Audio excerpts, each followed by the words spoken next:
Hello बच्चों, आज मैं बात कर रहा हूँ चैप्टर नंबर 7 अल्टरनेटिंग करंट। तो इसमें क्वेश्चन है, first question, the peak voltage of an AC source is equal to. The peak voltage जो होता है वो क्या होता है? तो यहाँ पर है कि V R M S is equal to V naught divided by root under 2। ये हम लोग फॉर्मूला लिखते हैं, इसी को पीक वोल्टेज बोलते हैं। तो peak voltage is equal to root under 2 into V R M S. इसको आप ऐसे लिख सकते हैं, रूट अंडर 2 और root mean square voltage, root mean square voltage, इस तरह से आप लिख सकते हैं। तो ये हो गया आपको वी नॉट का वैल्यू हो गया। तो ऑप्शन में आप देखेंगे तो ऑप्शन ए में है the value of voltage supply to the circuit, गलत है। The RMS value of the source root 2 times the RMS value of the source. तो ऑप्शन क्या हो गया? ऑप्शन हो गया आपको सी, यही आंसर है और सी यहाँ पर लिखेंगे। क्वेश्चन नंबर 2 काफी इंपॉर्टेंट है, VVI. The RMS value of potential difference V shown in the figure is. इस तरह से ग्राफ दिया हुआ है, ऐसे इधर V है और इधर जो दिया है बच्चों वो है क्या? T सेकेंड में दिया है। यहाँ पर दिया हुआ है, यहाँ से इस तरह से दिया हुआ है, फिर ऐसे दिया हुआ है और फिर यहाँ से इस तरह से दिया हुआ है ऐसे। तो यहाँ हो गया T/2, यहाँ पर हो गया T, यहाँ हो गया 0 और ये हो गया आपका V0, ऐसे हो गया 0 T/2 T, मतलब कि 0 से लेकर T तक आपको निकालना है। तो यहाँ पे तो कांस्टेंट वैल्यू V0 मिल रहा है और यहाँ पर क्या मिल रहा है? यहाँ पर 0 मिल रहा है ना भाई। यहाँ पर V का वैल्यू क्या मिल रहा है? 0, और यहाँ पर V0 मिल रहा है। तो हमको 0 से T तक चाहिए। तो VRMS होता क्या है? VRMS होता है V का स्क्वायर dt इंटीग्रेशन और फिर क्या हो गया? dt integration. तो 0 से T, 0 से T और इसका रूट, ये फार्मूला होता है। तो इसको सोल्व करेंगे तो ऐसे करेंगे। सोल्व करने का जो तरीका है वो है VRMS का square is equal to V का स्क्वायर dt इंटीग्रेशन 0 से लेकर T और डिवाइडेड बटे dt और 0 से लेकर T, 0 से लेकर T। इसको हम ऐसे लिखेंगे, इसका square is equal to V का स्क्वायर, मतलब यहाँ से 0 से T/2 तक क्या होगा? V0 का स्क्वायर, V0 का स्क्वायर dt और 0 से लेकर T/2 और प्लस फिर क्या हो गया? 0 का स्क्वायर dt और T/2 से T और यहाँ पर हो गया dt 0 से लेकर T। तो यहाँ पर हो गया क्या? VRMS इसका स्क्वायर इज इक्वल टू, यहाँ पर होगा क्या? V0 का स्क्वायर और dt और 0 से लेकर कहाँ तक? T/2 तक और डिवाइडेड बटे 0 से लेकर T तक और dt। तो यहाँ पर हो गया क्या? V0 का स्क्वायर, ये हो गया आपको dt और 0 से लेकर T/2 और यहाँ पर हो गया आपको सिंपली T कर सकते हैं और 0 से लेकर T तक। तो आ गया VRMS का square is equal to V0 इसका स्क्वायर और ये हो गया T और 0 से लेकर कहाँ तक? T/2 तक। तो यहाँ पर क्या हो गया? T-0।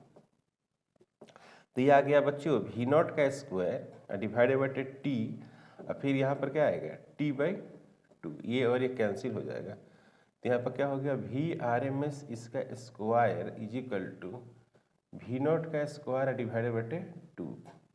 तो VRMS is equal to V0 divided by root under कितना? 2 और यही हो गया answer. VRMS is equal to V0 बटे रूट अंडर 2। तो ऑप्शन में क्या मिलेगा आपको? ऑप्शन में मिलेगा सी ऑप्शन है। Clear? Question number 3, In an AC circuit, IRMS and V I naught are related as. तो कह रहे कि I जो RMS है उसमें I नॉट के साथ क्या रिलेशन है, तो यही रिलेशन है। अब इसको क्या लिख सकते हैं, इसको लिख सकते हैं I नॉट √2 और यहाँ पर लिख सकते हैं IRMS, इस तरह से लिख सकते हैं। क्लियर हो गया आंसर? ओके, तो ऑप्शन में डी आ जाएगा। क्वेश्चन नंबर 4 करके 2 cables of coppers are of equal length का है। One of them has the single wire of the area of cross section A। मतलब इस तरह से है, एक सिंगल वायर है इस तरह से, और इसकी जो क्रॉस सेक्शनल एरिया है वो खुद A है, ये क्रॉस सेक्शनल एरिया होती है। ओके, नेक्स्ट कह रहा है इसमें while other has 10 wires of the cross section area A/2, each gives their suitability for transporting AC and DC। अब देखिए इसमें क्या है कि एक बड़ा सा जो है इस तरह से, एक और इसमें वायर है, जैसे ऐसे ये सब है ना, इसमें बहुत सारे वायर है। तो होता नहीं है कि एक प्लास्टिक का लेप होता है, उसके अंदर देखिएगा तो बहुत सारे कॉपर वायर होंगे पास। तो इसमें जो है ना 10 वायर्स है। कितने हैं? 10 वायर्स। अब प्रत्येक का एरिया कितना है? A/2 इस तरह से एरिया दिया हुआ, क्रॉस सेक्शनल एरिया दिया हुआ है। तो ओवरऑल एरिया कितना हो जाएगा? नेट जो एरिया होगा वो 10 वायर है, 10A/2 5A हो जाएगा, है ना। तो सवाल ये पूछा है सॉरी A/10 है, तो ये भी कितना हो जाएगा? A हो जाएगा। ओके, तो सवाल इसका ये है कि सुटेबल होगा AC और DC का, ये कह रहा है only multiple strands for AC। मतलब कि हम लोग AC में ज़्यादा यूज करते हैं मल्टीपल स्ट्रैंड्स, मल्टीपल वायर्स वाला, लेकिन DC में भी कर सकते हैं। तो इसका आंसर क्या होगा? A होगा, मतलब दोनों में कर सकते हैं, इसका मतलब ये और कुछ नहीं है। 5 A coil of self-inductance L is connected in a series with the bulb B and an AC source. Brightness of the bulb decreases। कब डिक्रीज करेगा? ऑप्शन है, देखिए ऐसा है कि यहाँ पर एक हम बल्ब लगा दिए हैं, इस तरह से एक बल्ब है, और यहाँ पर एक सेल्फ इंडक्टेंस L है, AC सोर्स हो गया। अब इसको क्या करते हैं हम लोग? बल्ब को हटाकर क्या जोड़ते हैं पता है? रेजिस्टेंस बोल देते हैं कि ये रेजिस्टेंस है। तो यहाँ पर हो गया L, तो ये एक हो गया RC सर्किट। क्लियर? ये R हो गया, ये L हो गया, ये AC है, AC सोर्स है। तो ये R हो गया, इसमें करंट आई जा रही है। तो कह रहा है कि बल्ब का ब्राइटनेस घट जाएगा, ये कह रहा है। तो दूसरी बात यहाँ पर ये है कि I कैसे निकलेगा? I निकलेगा EMF डिवाइडेड बटे Z। तो ये RL सर्किट का Z है, RL सर्किट। तो RL सर्किट का Z कैसे निकालेंगे? Z is equal to root under R का स्क्वायर, रूट अंडर R का स्क्वायर प्लस XL का स्क्वायर। तो XL इज इक्वल टू क्या होगा? XL is equal to omega into L होता है, ओमेगा इंटू L। तो Z इज इक्वल टू हो गया रूट अंडर R का स्क्वायर प्लस ओमेगा L इसका स्क्वायर। ठीक है, अब बात यहाँ पर रही कि व्हेन रॉड इंसर्टेड, मान लीजिए व्हेन रॉड इंसर्ट कर देते हैं, when rod inserted inside solenoid, inside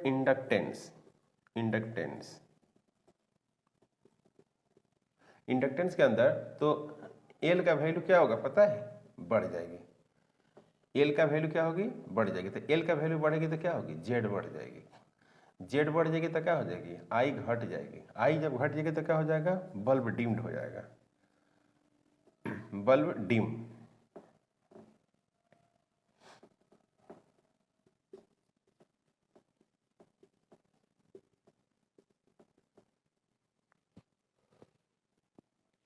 bulb क्या होगा? डिम होगा।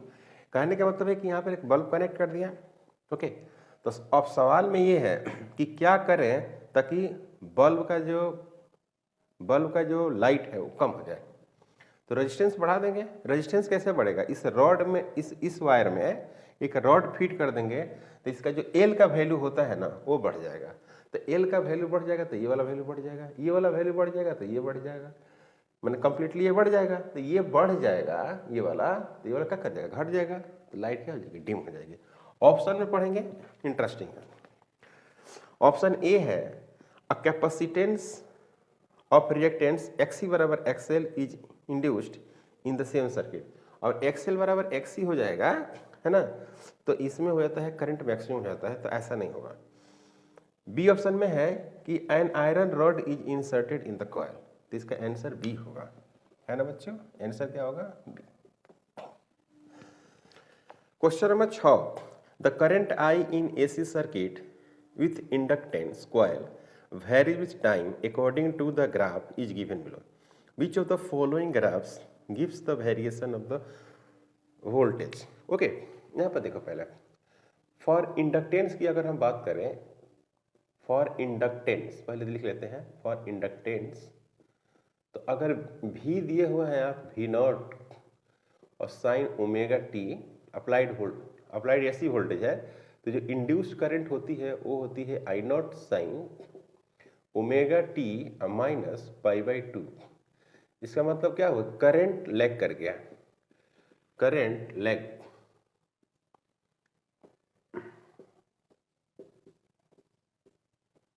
Lags by π/2 through voltage. इसका क्या मतलब है, इसका मतलब ये है कि करंट डिक्रीज करेगी, that is current decrease.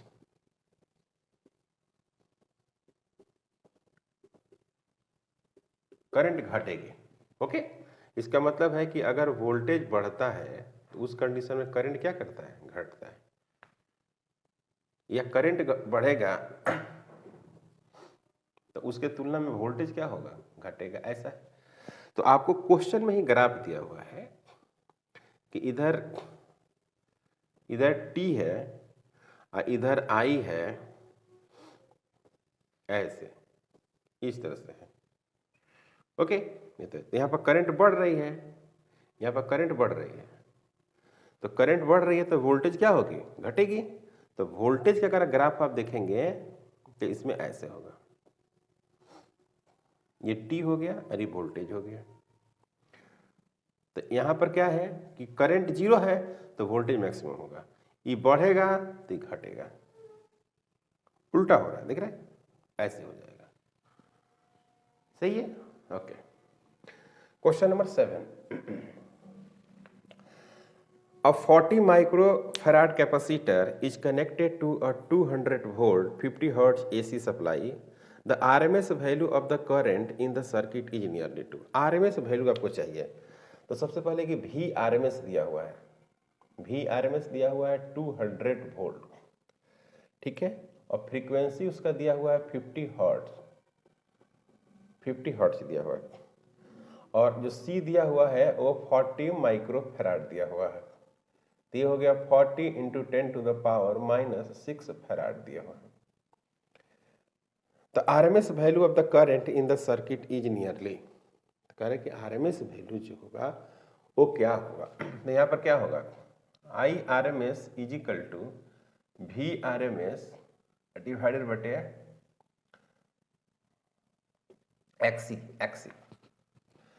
Capacitor के लिए क्या लिखते हैं, 1/ω × C। यहाँ पर क्या लिखेंगे, 1/2πf × C, ऐसे लिखेंगे। तो यहाँ पर क्या होगा, 1, ओमेगा का वैल्यू 2, पाई का वैल्यू 3.14 इंटू एफ का वैल्यू क्या है 100, सॉरी 50 है, इंटू सी है आपको 40 × 10⁻⁻6 ऐसा।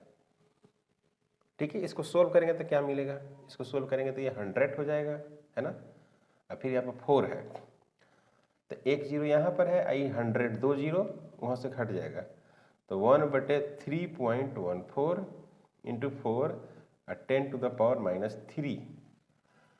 तो आपको निकालना है IRMS।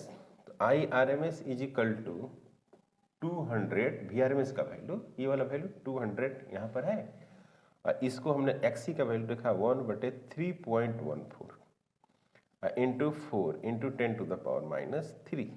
इसको ऊपर लेके चलते हैं, तो 200 into 3.14 into 4 into 10 to the power -3,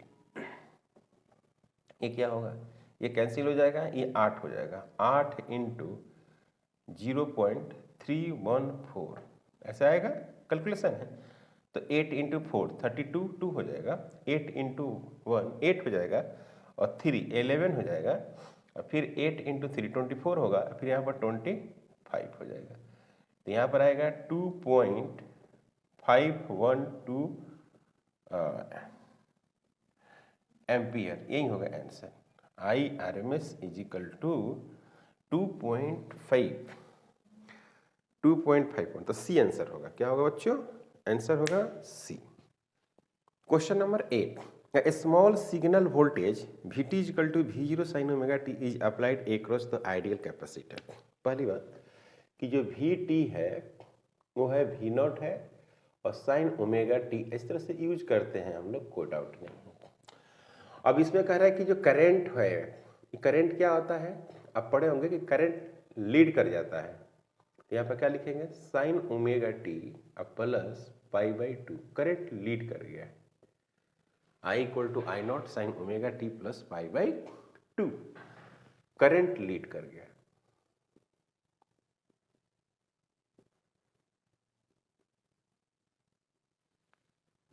current क्या कर गया, लीड कर जाएगा। ओके, करंट लीड करेगा।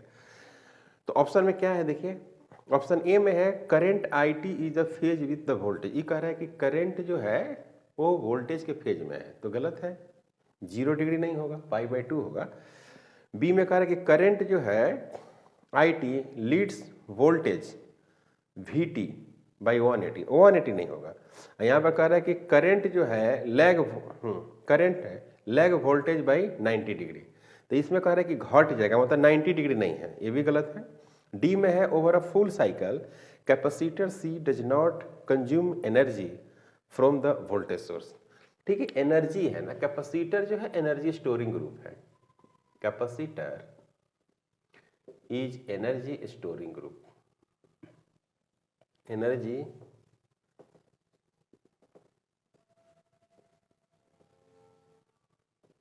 स्टोरिंग ग्रुप है, मतलब एनर्जी का लॉस नहीं होता है। No consume energy, no consume energy, energy का कंजम्पशन नहीं होता है ना। तो ऑप्शन क्या होगा, आंसर जो होगा इसका डी होगा।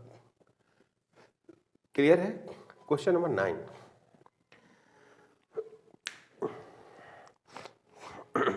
क्वेश्चन नंबर 9 है, in an AC circuit the alternating voltage दिया हुआ है 200√2 sin 100t volts connected to a capacitor or capacitance 1 microfarad। The RMS values of the current in the circuit is, आपको निकालना है RMS करंट। तो V equal to दिया हुआ है 200√2 साइन 100 और t है ना, C is equal to 1 micro और फैराड, इस तरह से होगा, C is equal to 1 micro farad. तो यहाँ पर ओमेगा इज इक्वल टू कितना दिया हुआ, ये वाला ओमेगा टी है तो 100 हो गया, और V0 इक्वल टू कितना हो गया आपको 200√2 हो गया। तो I0 इज इक्वल टू क्या होगा फार्मूला में, V0 डिवाइडेड बटे XC होगा, XC। ओके, तो XC हमको कैलकुलेट करना है, तो आराम से कर देते हैं। यहीं पर देखिए, यहाँ पर हो गया 200√2 डिवाइडेड बटे 1/ओमेगा इंटू C, ऐसे लिखते हैं। ओके, तो फिर यहाँ पर लिखेंगे I0 is equal to 200√2 into omega into C। तो ये हो गया 200√2 इंटू ओमेगा का वैल्यू है 100 और C का वैल्यू है 10 टू द पावर -6। ये कैंसिल हो जाएगा, 4 बचेगा, ये भी कैंसिल हो जाएगा, तो यहाँ पर बचेगा 2 √2 है ना, और इंटू 10⁻⁻2 एम्पियर, ये बचेगा आई नॉट इक्वल टू, तो आई जो RMS होगा वो क्या होगा आई नॉट बटे √2, तो यहाँ पर हो गया 2√2 इंटू 10⁻⁻2 डिवाइडेड बटे √2, कैंसिल हो जाएगा। तो आई जो RMS होगा वो क्या होगा 2 इंटू 10⁻⁻2 एम्पियर। यहाँ पर होगा क्या 20 इंटू 10⁻⁻3 एम्पियर, तो यहाँ पर हो गया 20 मिली एम्पियर, और यही हो गया आंसर। क्या हो गया बच्चों, आई जो RMS होगा वो हो गया आपको 20 मिली एम्पियर। तो ऑप्शन में आपको है डी ऑप्शन है और करेक्ट ऑप्शन है। क्वेश्चन नंबर 10 आसान है। करे कि अ कैपेसिटर और capacitance C has reactance X, मैंने XC का वैल्यू X है। If the capacitance and frequency becomes double, then reactance will be, यानी ऐसा है कि XC बराबर क्या होता है 1/ओमेगा इंटू C होता है। तो पहला वाला में जो है ना वो पहला वाला में X है, X इज इक्वल टू 1/ओमेगा इंटू C, ये पहला है। और दूसरा में है कि ऐसे है डैश 1/2 ओमेगा है इंटू 2C है, डबल कर दिया तो 1/ओमेगा इंटू C इंटू 4 है। ठीक है, तो यहाँ पर हो गया X dash is equal to 1/ओमेगा इंटू C, तो 1/ओमेगा इंटू C के बदले क्या लिखेंगे X लिखेंगे, तो X बटे कितना मिलेगा 4 मिलेगा। यानी कहने का मतलब है कि वो 4 टाइम्स डिक्रीज करेगा, तो C आंसर होगा। क्लियर, यहाँ तक कोई डाउट नहीं। तो आज हम लोग 1 से लेकर 10 तक चैप्टर नंबर 7 अल्टरनेटिंग करंट को सोल्व किया है। कंटिन्यू नेक्स्ट लेक्चर में हम लोग करेंगे। लास्ट लेक्चर में हम लोग वीडियो अपलोड नहीं किए थे, कुछ टेक्निकल इशू था उसकी वजह से नहीं कर पाए। तो आज हम लोग 10 तक करिए हैं, नेक्स्ट वीडियो हम लोग अपलोड करेंगे। अगर आप हमारे चैनल पर नए हैं प्लीज़ सब्सक्राइब करें, शेयर करें। Thank you.